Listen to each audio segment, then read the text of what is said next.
وَإِذْ قُلْنَا لِلْمَلَائِكَةِ اسْجُدُوا لِآدَمَ فَسَجَدُوا إِلَّا إِبْلِيسَ كَانَ مِنَ الْجِنِّ فَفَسَقَ عَنْ أَمْرِ رَبِّهِ أَفَتَتَّخِذُونَهُ وَذُرِّيَّتَهُ أَوْلِيَاءَ مِن دُونِي وَهُمْ لَكُمْ عَدُوٌّ بِئْسَ لِلظَّالِمِينَ بَدَلًا۔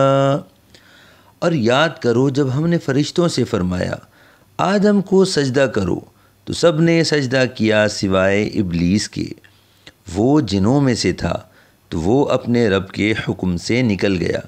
تو اے لوگوں کیا تم اسے اور اس کی اولاد کو میرے سوا دوست بناتے ہو حالانکہ وہ تمہارے دشمن ہیں؟ ظالموں کے لیے کیا ہی برا بدلہ ہے۔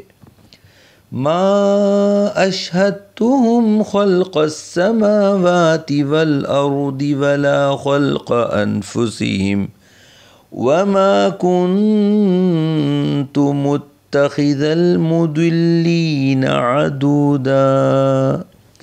نہ میں نے انہیں آسمانوں اور زمین کو بناتے وقت حاضر رکھا تھا اور نہ خود ان کے بناتے وقت، اور نہ میں گمراہ کرنے والوں کو مددگار بنانے والا ہوں۔ وَيَوْمَ يَقُولُ نَادُوا شُرَكَائِيَ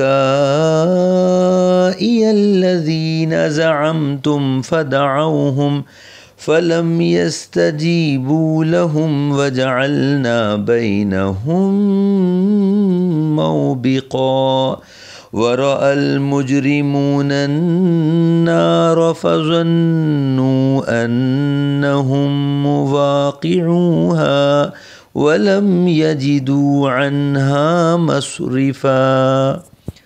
اور یاد کرو جس دن اللہ فرمائے گا میرے ان شریکوں کو پکارو جنہیں تم میرا شریک گمان کرتے تھے، تو وہ انہیں پکاریں گے تو وہ شریک انہیں جواب نہ دیں گے، اور ہم ان کے درمیان ایک ہلاکت کا میدان بنا دیں گے، اور مجرم دوزخ کو دیکھیں گے تو یقین کر لیں گے کہ وہ اس میں گرنے والے ہیں اور اس سے پھرنے کی کوئی جگہ نہ پائیں گے۔